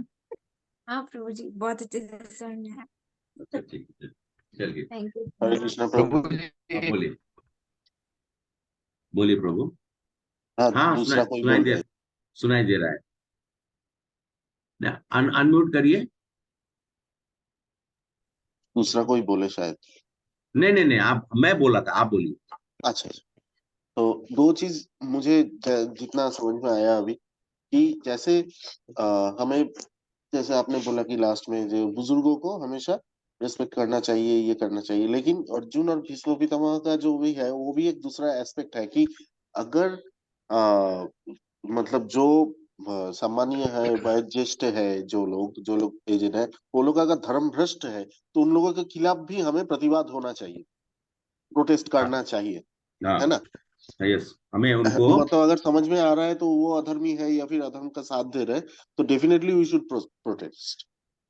हाँ हमको, अच्छा, तो वही थे प्रभु, कहने का मतलब कि जैसे कि हमारे जो बुजुर्ग हैं वयोवृद्ध, अपराध में, अपराध करने का मतलब उनके प्रति हमारा दृष्टिकोण ऐसा होना चाहिए कि जैसे मतलब कि मैं उनको, अपने आप को ये कि मैं बहुत ज्ञानी, ऐसा नहीं, ये भाव से कि मैं आपसे विनम्र निवेदन करते हुए, क्योंकि जो शास्त्र विदित है वो मैं आपसे बोलना चाह रहा हूँ, और आपसे प्रार्थना करता हूं कि अगर आप इसको समझ सके, और और मुझसे अगर आप आग्रह करेंगे तो मैं और बोलने का कोशिश करूंगा, जिससे कि आपको इसके ऊपर में रोशनी मिले, और उतना आप प्रार्थना करके उनसे बोल सकते हैं।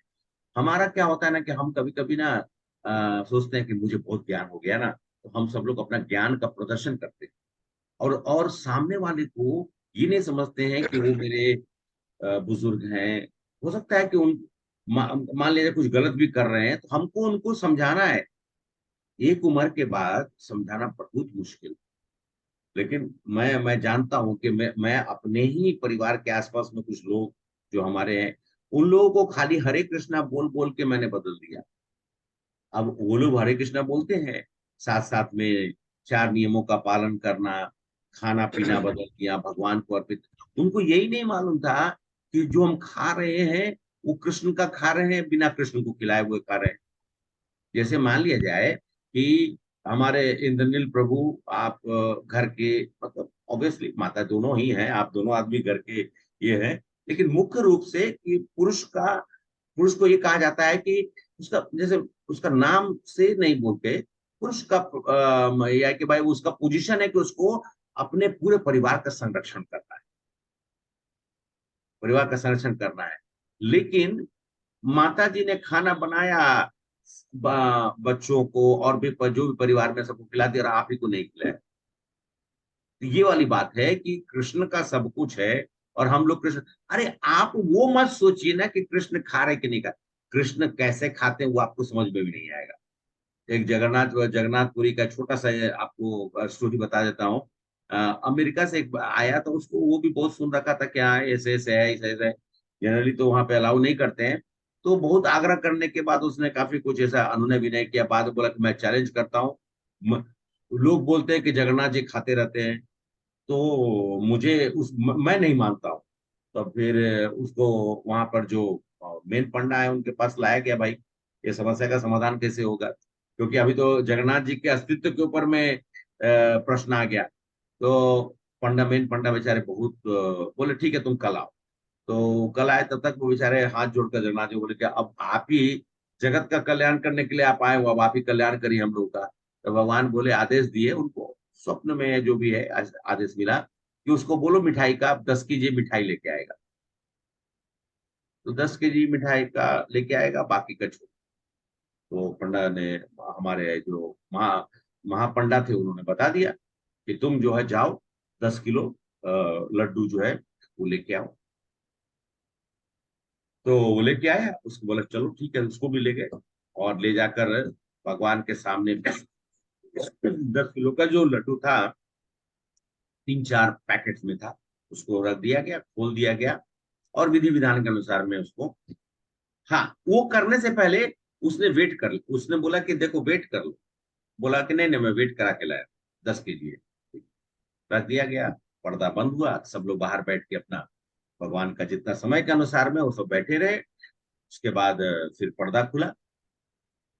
अब वो तो जितना भी पैकेट था वैसे ही है, नंबर ऑफ पैकेट्स भी वही है।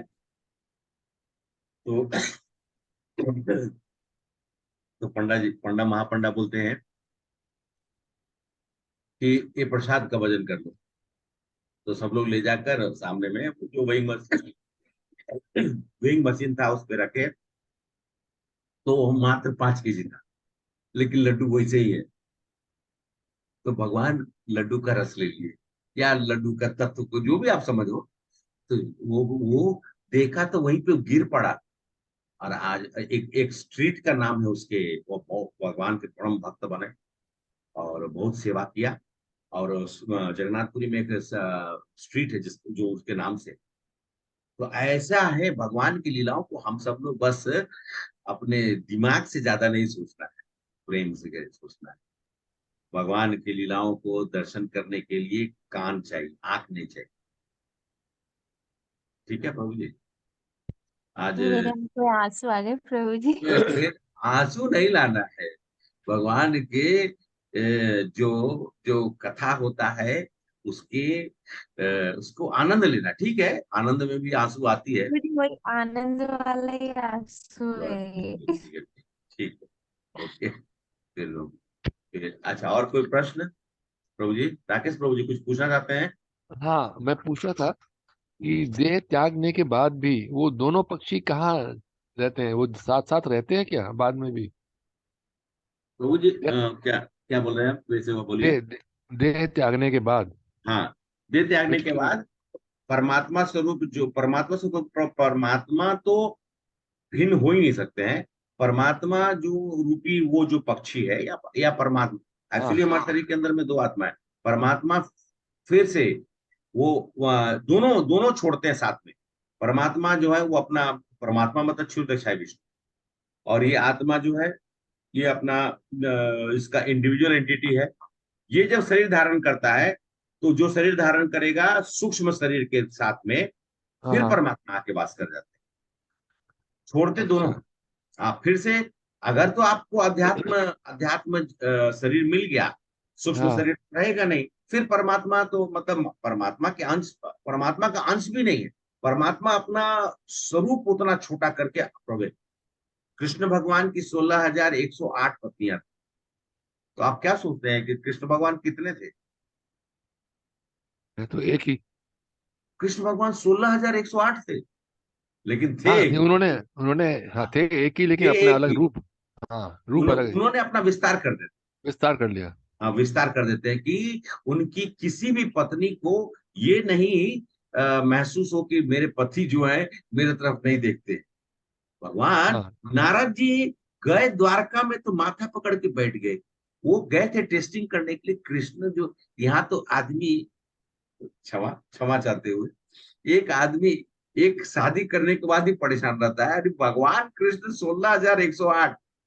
तो खैर भगवान का, नारद जी तो भगवान के परम प्रिय हैं, तो वो बोले कि आज देखते हैं जाके। कृष्ण सुबह सुबह मंगल आरती से पहले पहुंच गए। एक जगह जाके देखे भगवान कृष्ण को, तो वो अपना स्नान ध्यान करके अपना ध्यान में है। एक जगह देखे अपनी पत्नी का पैर दबा रहे हैं। एक जगह देखे तो पत्नी का सर उनके गोद में है।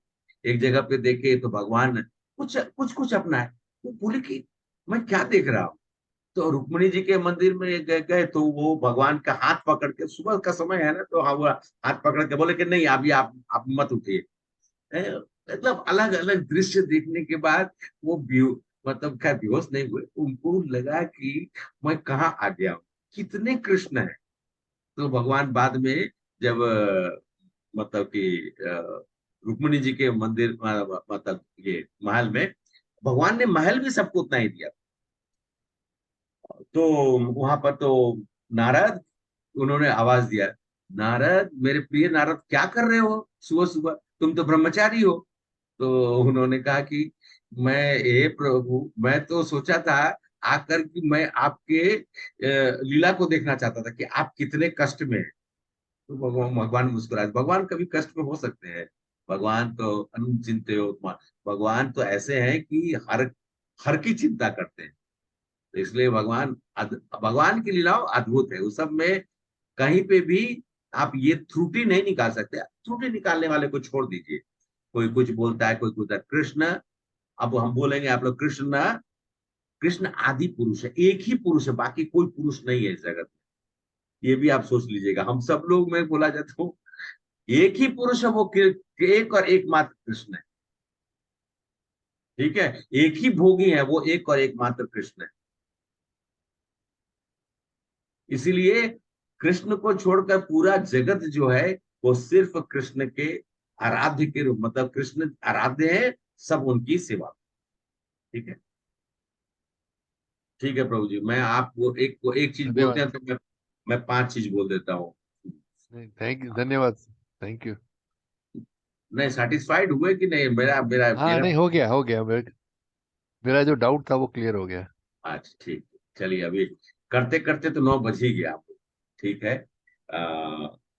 अब इस सत्र को समापन करने की इच्छा तो होती नहीं है, कारण कि अध्यात्म जीवन अपने आप में, और अध्यात्म बातें जो होती है, आध्यात्मिक ज्ञान, ये अपने आप में अद्भुत। अगर आप एक बार इसका, मतलब अपनी महानता या अपना कहते हैं ना कि उसको, ये गलत बात होगा कि मैं ऐसा बोल रहा हूं, लेकिन फिर भी बोल कि मैं आश्चर्यचकित रहता हूँ कभी कभी। मैं 5 दिन 6 दिन मुझे फीवर रहा है। अभी तो भगवान की कृपा से थोड़ी सी आवाज भी अच्छी हो गई, और मतलब बोलने की शक्ति और ये सब जो है। आज एकादशी का व्रत भी किया, क्योंकि डर लग रहा था कि मैं मतलब शायद कर पाएंगे नहीं। लेकिन मुझसे प्रश्न पूछे अनुपमा, बोली कि आप क्लास करते हैं, आपके शारीरिक अवस्था ठीक नहीं है, फिर भी आप क्लास क्यों करते हैं? हम बोले कि मुझे अच्छा लगता है। और तो बोले कि अच्छा लगने का मतलब क्या है, आपका तो कंडीशन ठीक है। हम बोले जिस समय मैं क्लास में बैठता हूँ या क्लास सबके साथ में हम लोग इकट्ठे बैठते हैं, मैं क्लास क्या लेता हूँ, मैं ये बोलता हूँ मैं आप लोग के साथ रहता हूँ। मेरे अंदर में भगवान की कुछ ना कुछ तो उनकी कृपा रहती है कि ज्यादा मुझे प्रॉब्लम नहीं। तो ये क्या है? ये हमारा पूर्ण विश्वास है। कृष्ण के बारे में बात करना, कृष्ण के बारे में बताना, कृष्ण के बारे में सोचना, ये अपने आप आपको निरोग कर देता है। अच्छा, शरीर, आत्मा को कभी भी कोई रोग नहीं पकड़ता है। रोग हमारे शरीर के ऊपर है। इसलिए हम सब लोग को, हाँ, लेकिन शरीर का ध्यान रखना हमारा कर्तव्य है। ये जरूरी है। समय से भोजन करना, समय से, और भोजन भी जो है हमें सोच समझ कर, जो हमारे शरीर के लिए सेहतमंद है उसको करना है। जल का सेवन करना, समय समय पे अपना जो कार्य, मतलब शरीर के प्रति जो हमारा कार्य है उसको भी हम लोग को संपादन करना चाहिए, जिससे कि हम अपनी साधना भक्ति बढ़ा सकें। ठीक है, हरे कृष्णा। तो मैं फिर अब यहाँ पे सत्र को समापन करने के लिए प्रयास करता हूँ, अगर कोई प्रश्न और नहीं हो तो।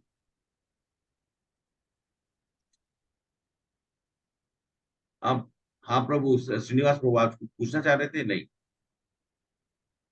अनम्यूट करिए प्रभु। नहीं नहीं प्रभु जी। अच्छा ठीक है प्रभु। ठीक है, तो आप सब लोग को, और कल जो लोग, सब लोग जो एकादशी की है, समय बहुत कम रहेगा सुबह में, इसलिए अपना फास्टिंग को तोड़ना है उस बीच में। नहीं तो एकादशी का जो कहा जाता है कि जो हम लोग का जो एकादशी का जो व्रत है वो पूर्ण नहीं होता है। तो कल समय के अनुसार में सुबह में ही टाइम है, तो जो भी प्रसाद है थोड़ा बहुत थोड़ा अन्न खाना पड़ेगा, और अपना जो है व्रत को समय से तोड़ लीजिएगा। उसका फिर आगे करते रहिए अपना काम।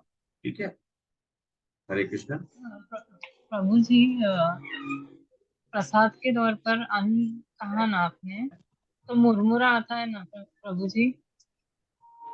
कभी कभी टाइम लेट हो गया तो, क्योंकि अर्ली मॉर्निंग है ना कल, पारायण का टाइमिंग अर्ली मॉर्निंग है ना, सिर्फ 45 मिनट्स ऐसा है। अगर कभी कभी चावल अगर लेट हो गया तो इमिडिएटली मुरमुरा ले सकते क्या महाराज? हाँ, मुरमुरा को भगवान को पहले अर्पित कर देना है। आज ही अगर करके रख दीजिए, आज ही, अभी टाइम है भगवान को 9 बजे, अभी सोने से पहले थोड़ा सा मुरमुरा उसमें तुलसी पत्ता रख के भगवान को जो भी भोग होगा उसमें ऑफर कर दीजिए, और उसको रख दीजिए, तो कल खा लीजिए। और क्या ऑप्शन है प्रभु जी? और ऑप्शन है, जगन्नाथ भगवान जी का निर्मल्यम होता है, या बालाजी, तिरुपति बालाजी, तो यहाँ पर क्योंकि साउथ में जनरली सभी लोग जाते रहते हैं, तो थोड़ा लड्डू उड्डू अगर है तो उससे भी कर सकते हैं।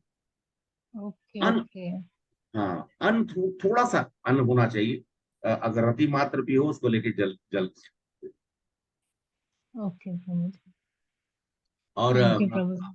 हाँ, हैदराबाद में रहते हैं तो मंदिर से कभी कभी कुछ कुछ ड्राई प्रसादम लेके आते होंगे, जैसे फॉर एग्जांपल वो स्वीट वाला शक्कर पाड़े या फिर नमक पाड़े, चाहे या कुछ भी ऐसा जो है उसमें, क्योंकि वो भी अर्पित किया हुआ है। अगर नहीं हो तो उसमें से निकाल के एक दाना थोड़ा सा तोड़ के खा सकते ठीक है प्रभु जी। हैं। ठीक है, ये थैंक बात। यू प्रभु जी। हरे कृष्णा माता जी। अभय प्रभु बोलिए। हरे कृष्णा प्रभु। बोलिए। प्रभु, मैं ये कह रहा था, छुट्टी का प्लान तो है, तो आवाज नहीं मंडे आ को रही है क्लास प्रभु। लेके उसको ये करेंगे क्या? हाँ, मैं आपसे बात कर लेता हूँ, मंडे को मैं देख लेता हूँ कि ऑफिस का मेरा कैसा एंगेजमेंट है। सरस माता जी ने कहा था, तो हम लोग एक दिन लेट चल रहे हैं, तो हम लोग प्रयास करेंगे एक दिन किसी दिन ले लेते हैं मंडे को, क्योंकि मैं तिरुपति जा नहीं पाया तबीयत के कारण, तो जब अफसोस हुआ था, तो अभी अभी मैं ट्रेन में रहता, तो मंडे को मुझे उम्मीद है कि मैं उस क्लास कर लेंगे। इसमें बोला मुझे अगर हाँ हाँ ठीक है, प्रभु। आप मेरे को पहले ये कर दीजिएगा तो मैं। हाँ, तो सभी सभी जो अच्छा हमारे यहाँ प्रभु, पे। एक हाँ बोलिए। क्वेश्चन, ये इसका भगवत गीता का क्वेश्चन। आप प्रभु हरे आवाज। हाँ, कृष्ण। आप हाँ बोलिए। हरे अभी कृष्णा, आ आपने। रही है, आवाज आ रही हाँ बोलिए बोलिए प्रभु। है? हरे कृष्ण। हाँ बोलिए। टीचिंग्स ऑफ चैतन्य उसमें ये है कि रूप गोस्वामी में उन्होंने बताया है कि सूस से बचाने के लिए, और उसकी व्याख्या में उन्होंने बताया है और कि जो साथी अपराध जो है वो मतलब वो पशु है, और उनसे हम भक्ति लता भी है हमको। पर फिर नेक्स्ट आगे उन्होंने बताया है कि जो ये है मतलब से खरपतवारों से भी बचाना चाहिए, पर उसको ना एक्सप्लेन नहीं किया हुआ है उसमें कि खरपतवार क्या। खरपतवार जो है, अच्छा, प्रभु ओके ठीक है, एक मिनट में मैं बताने का प्रयास करता हूँ, नहीं होगा तो फिर मैं आपको पर्सनली। खरपतवार कहने का मतलब हमारी भक्ति, जैसे हम लोग क्या देखते हैं कि हम लोग जब गेहूं हो चाहे चावल का जब हम लोग रोपते हैं ना, वो पैडी हो, उसको जब डालते हैं तो पैडी भी निकलता है, साथ साथ में आसपास में वो घास निकलते हैं, वो भी घास निकलते हैं। तो वो क्या है कि अगर उसको हम लोग टाइम टू टाइम नहीं निकालेंगे तो हमारा जो चावल का जो क्वांटिटी होगा, पैदावार, और या फिर गेहूं का, या फिर कोई और चीज हो जो कि खेत में लगता हो, तो हमारा कम हो जाएगा, क्योंकि वो उसका रस तत्व जो उसको मिलना चाहिए जमीन से, जो उसको मतलब पोषण मिलना चाहिए, वो पोषण डिवाइड हो जा रहा है। तो हमारे जीवन में। वीड्स वीड्स कहते हैं सर। हरे कृष्ण प्रभु। वीड जंगली पेड़ कहते हैं उसको। हाँ, जंगली जंगली पेड़ और घास जो भी है, तो जंगली वो क्या घास। है। हाँ प्रभु जी। तो वो हम लोग का जीवन में, जैसे कि खरपतवार जो होते हैं वो कौन होते हैं, जो हम सब लोगों के भक्ति के जीवन में व्यवधान होते हैं। जिस तरीके से परिवार में कुछ सदस्य हो जाएंगे जो कि हमारे कर्म के अनुसार ही हमको मिला है, तो हम सब लोग को उनका उन्मूलन करना पड़ेगा। तो अब कहने का मतलब उन्मूलन करना होता है कि हम निकाल कर फेंक, ऐसे नहीं, उनको हम लोगों को उस ज्ञान को देना है, जिससे कि वो खरपतवार जो है वो भी एक भक्ति लता बीज के जैसा वो भी प्रोग्रेस करे। बहुत सारे सूल है हमारे। वो खरपतवार कौन सा है हमारे यहाँ पे? काम, क्रोध, मद, मोह, लोभ, मात्सर्य, ये भी खरपतवार है। और सबसे बड़ा दुश्मन जो होता है हमारा काम, हमारी इच्छा। काम का मतलब खाली मतलब एक ही चीज से जुड़ा हुआ नहीं है, हमारी इच्छा। हर चीज की इच्छा करना, तो हमारे लिए वो भी एक तरह से खरपतवार का ही काम करता है, जो कि हमारा भक्ति लता को डिस्टर्ब करते रहता है, उसका पोषण बराबर नहीं होने देता। ठीक है प्रभु। और गायत्री माता जी, हरे कृष्णा। हरे कृष्ण प्रभु जी, दंडवत प्रणाम। दंडवत प्रणाम माता जी। आप आपकी अनुपस्थिति मुझे प्रेरणा नहीं दे रही थी। अयो प्रभु जी, 2 क्लासेस मिस हो गए प्रभु जी, मुझे सच में भी बहुत बाहर थी प्रभु जी, वो घर शिफ्ट करने के लिए देख रहे, इसके लिए थोड़ा प्रॉब्लम हो गया मुझे, इसकी कोई वजह बात नहीं से। माता जी, नहीं आप लोग सब लोग रहते हैं तो हमें, अरे जरूरी है। अभी इंद्रनील प्रभु बेचारे, मैंने टोक दिया तो बेचारे बैठ के पूरा पूरा क्लास सुन रहे हैं। ऐसा नहीं, आप जाके रेस्ट करिए माता जी। काम एकदम जरूरी है, जो भी है उसको भी करना है। समय के अनुसार में अगर आप लोग को जैसा भी सुविधा हो जरूर ज्वाइन करिए। मेरे तरफ से खाली आग्रह रहता है, बाकी तो आप लोगों का है। और ये रिकॉर्डिंग से कुछ पेंडिंग है, माता जी ने मुझसे कहा था, मैं कोशिश करता हूँ कल तक रिकॉर्डिंग अगर उपलब्ध हो पाए। तो प्रभु जो थे उनकी भी तबीयत खराब थी, वो भी हैदराबाद में ही है, उनका भी फीवर खांसी ये वो, गला खराब था। ठीक है, सभी आप लोगों का फिर से एक बार आज उत्पन्न एकादशी के दिन पे आप सब लोग के लिए प्रार्थना करते हुए आप लोग भी मेरे लिए प्रार्थना करें। और जो भी मैंने आप लोग के सामने में व्यक्त किया हूँ, मेरी कोई वाणी नहीं है, ना मेरा ज्ञान है। जो भी मैंने सुना समझा अपने गुरुजनों से, अपने श्रेष्ठ जनों से और आप लोग की प्रेरणा से, वही मैं बोलने का प्रयास कर रहा हूँ। मेरी कहीं पे भी कोई शब्दों में कहीं त्रुटि हुई हो, या आप लोगों को ऐसा लगा कि प्रभु जी कुछ गलत कहे हैं, शब्दों का प्रयोग कहीं हो सकता है कि अज्ञानी आदमी है, शब्द प्रयोग करने के कारण से कभी ऐसी गलती होगी, उसको क्षमा करिएगा। क्योंकि क्षमा प्रार्थना करना मेरी अनुभूति के रूप से, मैं भी एक जीवात्मा हूँ जो कि इस जगत में आप लोग के साथ में ज्ञान प्राप्त करने की कोशिश कर रहा है। तो मेरा आप लोग से बस निवेदन है और प्रार्थना भी है, बस ऐसा ही समझ कर कि मुझसे गलती से गलती हो गई है कुछ का, अगर ऐसा कभी आप लोग को महसूस हो तो धन्यवाद। और सबके साथ प्रार्थना करते हुए, वांछा कल्पतरुश्च कृपा सिंधु एव च पतितानां पावनेभ्यो वैष्णवेभ्यो नमो नमः। भगवद गीता की जय। श्री प्रभुपाद की जय। उत्पन्न एकादशी महामहोत्सव की जय। एकादशी मैया की जय। ठीक है, मैं अभी सेशन क्लोज कर रहा हूँ। Hare Krishna. Thank you very much प्रभु जी, हरि बोल। हरे कृष्णा माता जी, हरे कृष्णा। हरे कृष्णा प्रभु जी। हरे कृष्णा। दंडवत प्रणाम। धन्यवाद, प्रणाम माता जी।